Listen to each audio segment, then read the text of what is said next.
Dites-moi, je pourrais-tu garder mon fichu sur la tête pour la mamelongraphie? Parce qu'on m'a dit que je devais passer la mamelon. Oui, mais on m'a pas donné d'autres explications, voyez-vous.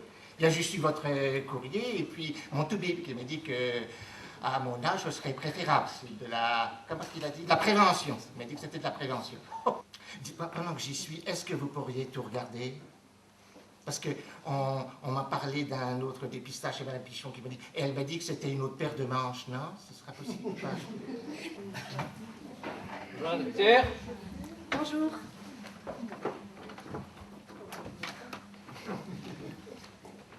Non, c'est juste que j'ai reçu un courrier pour le dépistage de je ne sais plus quoi.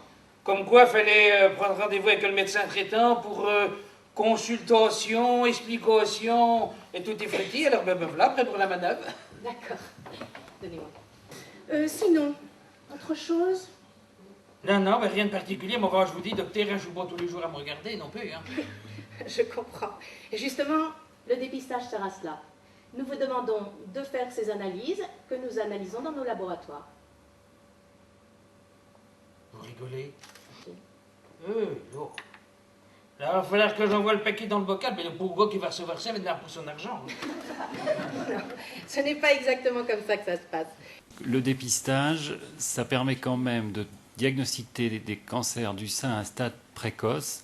Et ce diagnostic précoce va déjà avoir une incidence sur le taux de mortalité.